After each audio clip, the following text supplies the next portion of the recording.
Hey, welcome back to Tech for Grownups. I'm really glad you're here today, because today we're doing something a little different.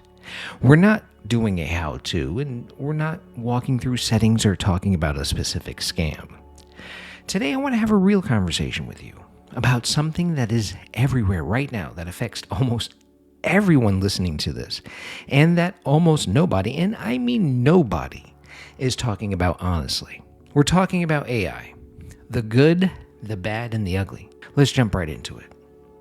Let me start with what AI actually is. Not the commercials, not the hype. What it actually is. Artificial intelligence in its current form, it's an extraordinarily powerful pattern matching tool. Okay, just keep that in mind. It gets trained on enormous amounts of human-generated information. Text, images, data, and it learns to recognize and reproduce patterns from that information at remarkable speeds. That's genuinely impressive, okay? Some of what AI can do right now would have seemed like science fiction maybe 15 years ago. It can write a passable first draft of something, summarize a long document in seconds, recognize faces in photos, and detect certain patterns in medical imaging that human eyes miss. And it also has the ability to translate between languages in real time. These are real capabilities of AI, real value, and I want to be clear about that before I say anything else.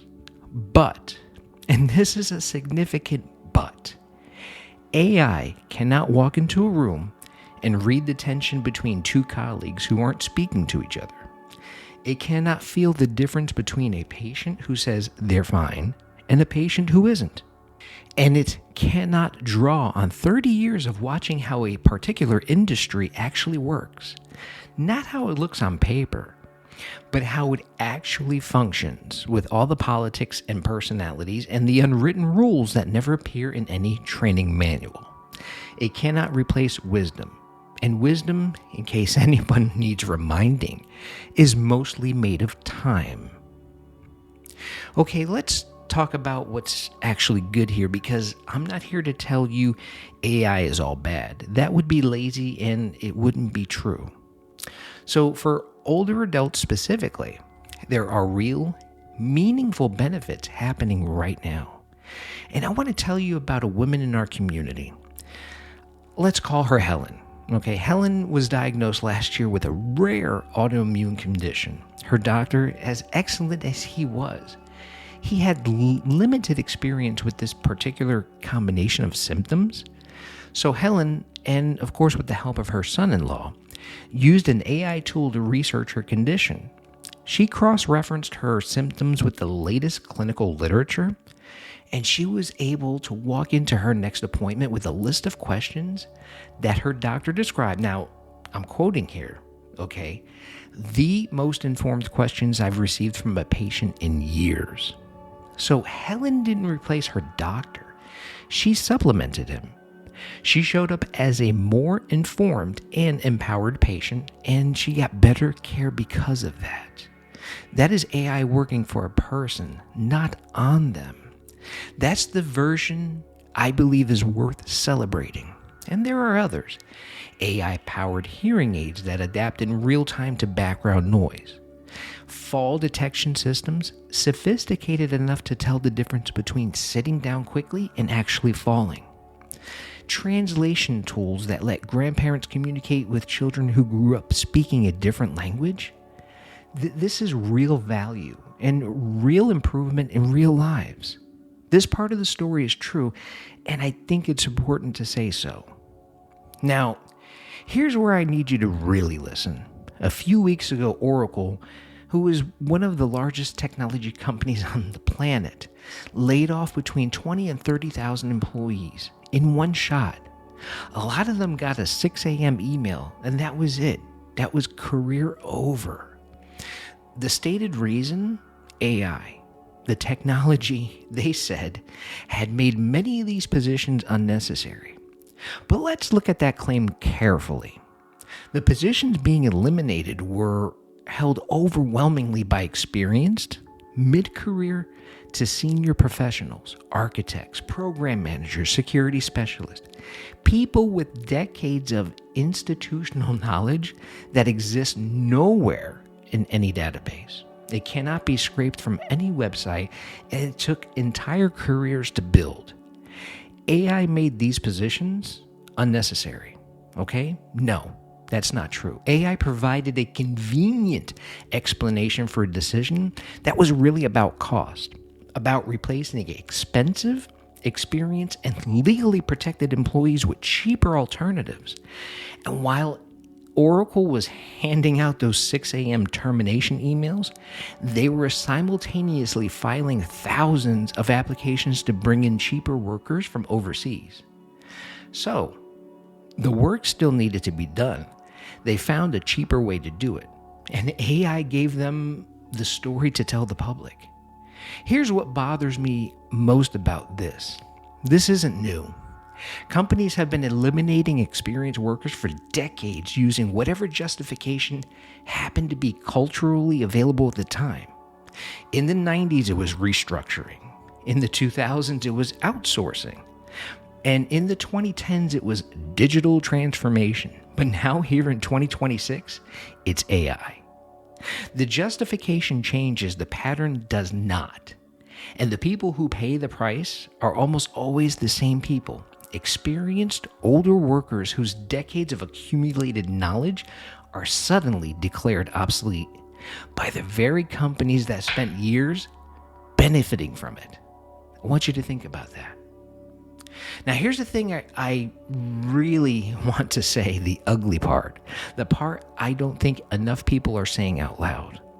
The narrative that AI is coming for all of our jobs, that within a few years, machines will be able to do everything a human does, rendering entire categories of experience worthless, that narrative it serves a very specific group of people. It serves the companies using it as justification for workforce reductions. It serves the investors who profit from those reductions. And it serves the technology vendors selling AI products to nervous executives who are afraid of being left behind. It does not serve you. And it is not entirely true. AI in 2026 is a powerful tool with real limitations that its most enthusiastic promoters have a very strong financial incentive not to discuss publicly. I wonder why. It hallucinates, confidently produces false information presented as fact. It has no judgment, no ethics, no understanding of context, and no capacity to be held accountable. No ability to do the kind of nuanced human decision-making that the most important roles actually require. A 62-year-old ICU nurse with 30 years of experience brings something to that bedside that no algorithm can replicate. A 58-year-old teacher who has spent 3 decades learning how children learn, how this specific child in this specific classroom, on this specific Tuesday morning, is processing the world. And that does not have a machine equivalent. The experience you have accumulated over a lifetime is not obsolete. It's irreplaceable. And anyone telling you otherwise has something to gain from you believing it. Now, I want to bring in something that I think about a lot when I'm watching all of this unfold. The Stoic philosophers, they were writing in a world of completely different technologies, but absolutely identical human nature, returned again and again to one warning. Be careful of things that arrive dressed as progress. Now, Seneca watched Rome dazzle itself with engineering marvels and architectural wonders while its institutions quietly rotted from within. He actually wrote with the particular weariness of someone who had watched this pattern before, that the problem was not that people had new things. The problem was that they had mistaken new things for better things. Now, Marcus Aurelius spent his entire reign under pressure to react to act dramatically, to be seen doing something in response to every crisis. He almost never did.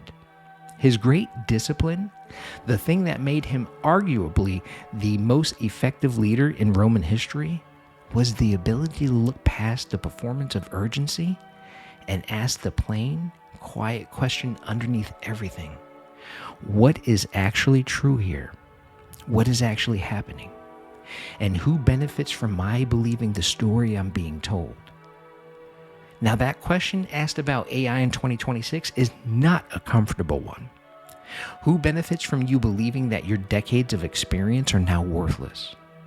Who benefits from an entire generation of experienced workers accepting their own obsolescence without question?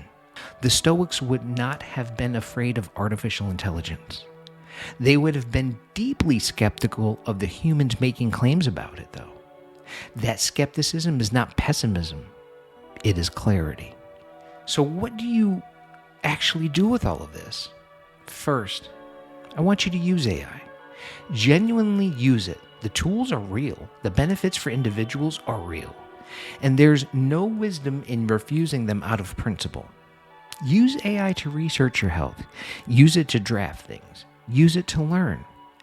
These are real improvements in daily life. Now, second, do not accept the story that your experience is obsolete. If you're still in the workforce and feeling the weight of this narrative, use it as motivation to make your irreplaceable value more visible. Document what you do. Show people what decades of judgment actually produces that no algorithm can. Third, ask the plain question. When a company or a politician or a technology vendor tells you that AI is the reason for a decision that happens to benefit them financially, ask Aurelius this question. What is actually true here? Who benefits from me believing this? And the answer will almost always be clarifying. And fourth, stay in this conversation. The people building AI and deploying it they do not look like most of the people listening to this podcast right now. That is not an accident.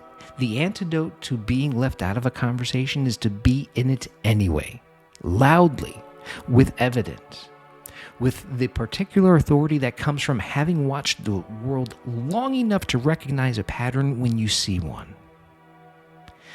So that's what I've got for you today. I know this one was a little different, a little heavier maybe, but I think you deserved the honest version of this conversation, not the sanitized, everyone wins, isn't technology wonderful version. You're smart. You've been navigating a complicated world for a long time. You don't need to be protected from difficult ideas. You need someone to lay them out clearly and trust you to do something with them. That's what we try to do here. Now, if this episode sparked something for you, an opinion, an experience, a question, I really want to hear it. Leave a comment on the blog post or drop us a message here or find us on Facebook. This is a conversation, not a broadcast. And if someone in your life needs to hear this, share it with them, forward it. The more people who are thinking clearly about this, the better off we all are. Now, thank you for listening to today's episode on Tech for Grownups, and I'll talk to you next time. Have a great day.